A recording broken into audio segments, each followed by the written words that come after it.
Assalamualaikum warahmatullahi wabarakatuh. Shalom, Om Swastiastu, Namo Buddhaya, dan salam kebajikan untuk kita semua. Perkenalkan, nama saya Tengku Amira Najla dengan NIM 205230372.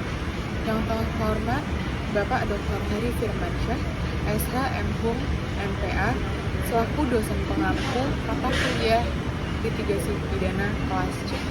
Izinkan saya untuk mempresentasikan materi terkait alat bukti dan hak korban tersangka.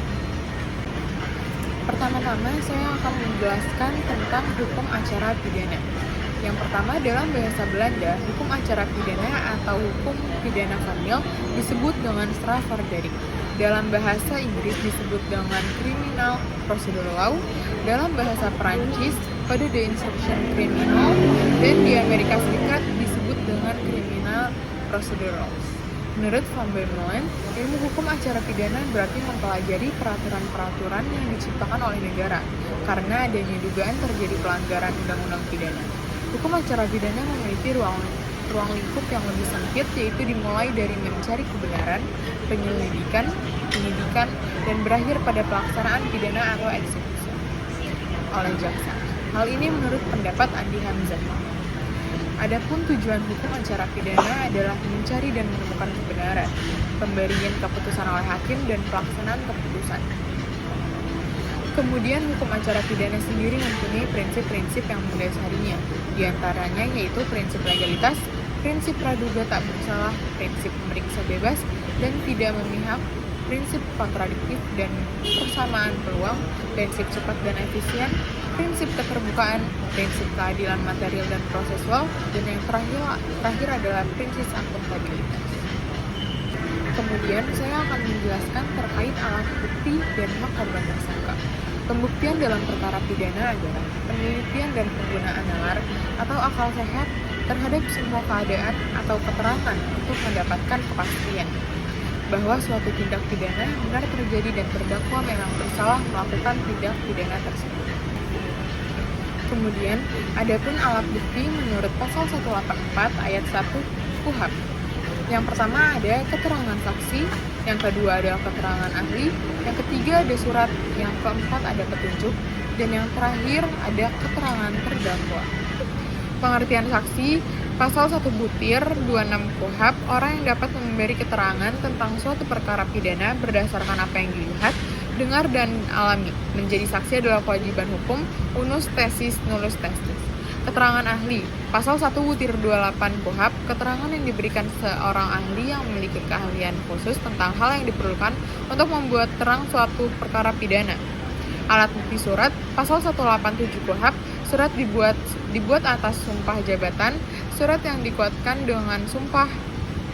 Alat bukti petunjuk, pasal 188 ayat 1 KUHP, perbuatan, kejadian, atau keadaan karena penyesuaiannya baik antara yang satu dengan yang lain maupun dengan tindak pidana itu sendiri, menandakan bahwa telah terjadi tindak pidana dan siapa pelakunya. Keterangan terdakwa, pasal 189 ayat 1 KUHP, apa yang terdakwa nyatakan di sidang pengadilan tentang perbuatan yang ia lakukan atau ia alami. Dalam presentasi kali ini, saya mengangkat kasus Verdi Sambo sebagai contoh. Analisis yuridis dalam putusan kasus Verdi Sambo yaitu dijatuhi hukuman mati, kemudian diubah menjadi penjara seumur hidup oleh Mahkamah Agung karena terbukti secara sah dan meyakinkan melakukan pembunuhan berencana terhadap Brigadir Joshua, penerapan pasal 340 KUHP, tepat karena unsur niat dan rencana pembunuhan terbukti, ditambah pasal 55 ayat 1 ke 1 KUHP karena Sambo menyuruh dan mengatur pembunuhan tersebut. Putusan mencerminkan asas keadilan, legalitas, dan kemanusiaan dengan proses hukum yang menjamin hak terdakwa dan mengikuti asas due process of law. Perubahan hukuman oleh MA menunjukkan pertimbangan yuridis dan moral yang seimbang. Kemudian, adapun jenis alat bukti yang digunakan oleh Verdi Sambo untuk membunuh Brigadir Joshua.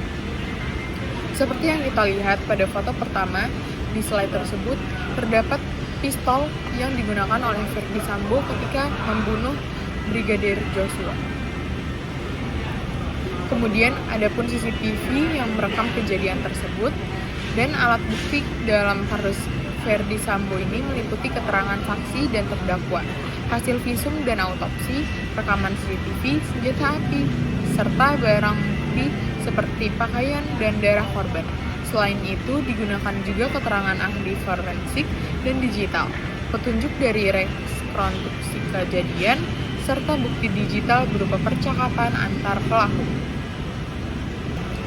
Kontroversi bukti tidak langsung dalam kasus Ferdy Sambo muncul karena banyak bukti, seperti CCTV dan keterangan saksi, tidak menunjukkan langsung siapa pelaku utama. Bukti-bukti ini dinilai lemah oleh sebagian pihak, namun hakim menganggapnya sah karena saling mendukung dan logis sesuai pasal 188 KUHP. Berikut cuplikan tentang kasus Ferdy Sambo. Gitu loh. Tidak ada yang mulia kalau ke saya. Yang mulia. Tidak ada. Begitu saudara datang, tiba di sana, saudara langsung masuk ke dalam. Langsung ke dalam yang mulia. Ke lantai 2. Ke lantai 2. Ke kamar. Siap. Saudara berdoa. Betul yang mulia. Saat itu terdakwa Kuat Ma'ruf sedang menutup pintu dan jendela. Saya tidak melihat kalau saudara tidak melihat pintu jendela. Oke. Kemudian saudara turun. Turun yang mulia. Ketemu Ferdy Sambo-nya kapan? Berapa lama kemudian? Tidak lama itu yang mulia. Tidak lama. Di dalam CCTV kemarin 5 menit. Siap yang mulia. 5 menit setelah saudara tiba, tidak lama kemudian saudara Ferdy Sambo tiba. Siap yang mulia. Kurang lebihnya seperti itu. Siap.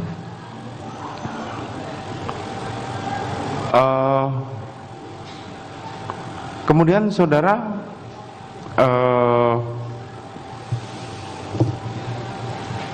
setelah berdoa, saudara bertemu dengan terdakwa Ferdy Sambo kapan?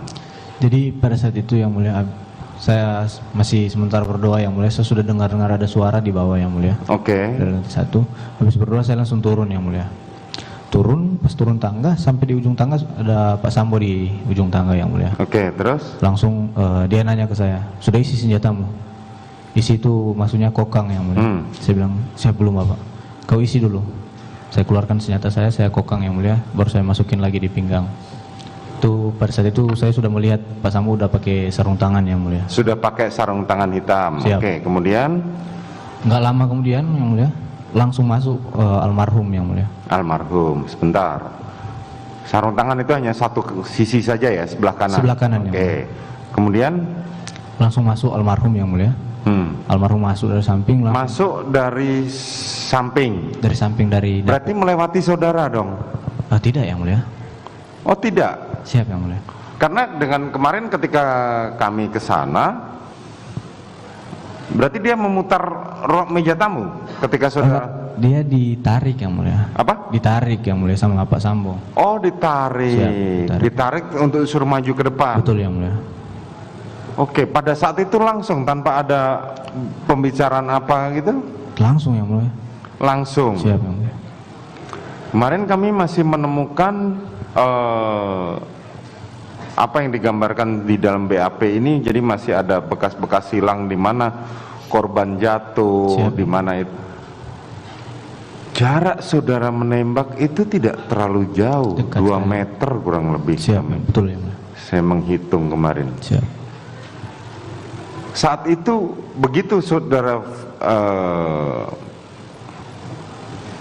korban itu ditarik oleh Ferdy Sambo, apa yang disampaikan? Cuma narik, sini kamu. Langsung dorong ke depan yang mulia, dia bilang, kau berlutut kamu. Disuruh berlutut yang mulia. Berlutut itu di antara tangga dan pintu gudang itu? Pas di depan tangga yang mulia. Pas di depan tangga. Oke, kemudian? Habis itu langsung dia kan almarhum tanya kan ke Pak Sambo, Pak, kenapa Pak? Ada apa Pak? Begini tangannya di depan yang mulia. Kenapa Pak? Ada apa Pak? Langsung Pak Sambo lihat saya di samping kanannya beliau. Wih kau tembak cepat kau tembak. Langsung saya keluarkan senpi yang mulia. Ya saudara tembak. Siap. Saat saudara perintahkan menembak, apa yang ada di dalam benak saudara pada saat itu? Saya tidak tahu lagi yang mulia. Tidak tahu lagi.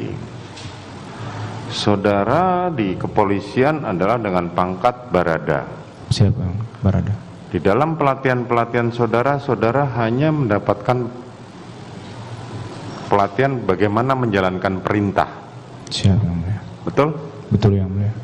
Di level pangkat saudara hanya menjalankan perintah, tidak untuk menganalisa atau mengatur strategi. Itu yang mulia.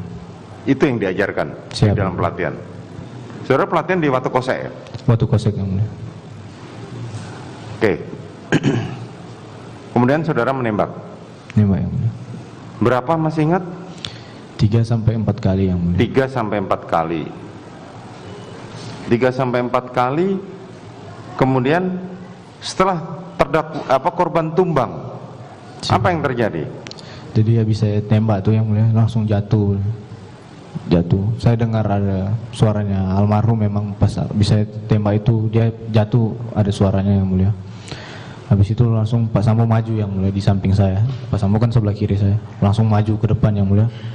Sudah pegang senjata api yang mulia. Langsung nembak ke arah almarhum. Menembak ke arah almarhum yang mulia. Menembak ke arah almarhum. Pada saat terdakwa Ferdi Sambo menembak, itu dia berdiri atau jongkok? Jadi pas maju itu kan kokang yang mulia. Pas itu masih berdiri yang mulia, kalau ke arah almarhum. Masih berdiri. Siap.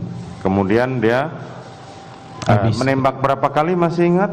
Sudah tidak ingat yang mulia. Sudah tidak ingat lagi. Siap. Kemudian habis itu dia langsung jongkok di depan tangga, persis depan tangga yang mulia. Jongkok di depan tangga. Siap. Kemudian nembak ke arah tangga atas yang mulia. Tangga atas. Kemudian habis itu ada sempat berhenti yang mulia. Berhenti baru balik arah ke arah yang berlawanan yang mulia, ke arah atas TV itu ya. Nah, langsung nembak lagi yang mulia. Nembak lagi. Saat itu terdakwa Kuat Ma'ruf dan Riki di mana? Pas masuk sama-sama almarhum yang mulia di belakang. Masuk dengan almarhum sama-sama. Betul yang mulia. Kemarin di dalam pemeriksaan saudara Riki dan saksi mengenai saksi ahli mengatakan bahwa Riki tidak melihat apakah Ferdi Sambo menembak atau tidak. Siap yang mulia. Saudara tahu itu? Saya tidak tahu yang mulia. Saudara bisa memastikan nggak bahwa saudara Riki maupun terdakwa Kuat itu melihat? Jadi kalau jaraknya kan dekat sekali yang mulia, kecil. Ya, jaraknya dekat sekali. Seharusnya melihat yang mulia. Seharusnya melihat. Harusnya melihat. Tapi mengenai mereka buang saudara Riki buang pandangan atau apa? Saya tidak tahu. Saudara tidak tahu. Kemudian apa yang terjadi setelah penembakan itu? Habis penembakan langsung kan habis nembak ke arah tembok yang berlawanan tuh yang mulia. Itu sudah pakai senjatanya almarhum yang mulia, Pak Sambo. Baru Pak Sambo langsung maju ke arah almarhum yang mulia. Arah almarhum dikasih pegang lah senjata itu yang mulia ke tangan almarhum, terus nembak yang mulia ke tembok lagi. Nembak ke arah tembok. Enggak, setelah penembakan itu apa yang terjadi? Pak Sambo langsung keluar yang mulia. Langsung keluar. Habis dari almarhum langsung keluar. Terus menjemput terdakwa Putri Chandrawati. Belum yang mulia. Belum. Jadi kemudian saat dia keluar, dia teriak ke kita semua yang, kalian tidak bisa jaga ibu.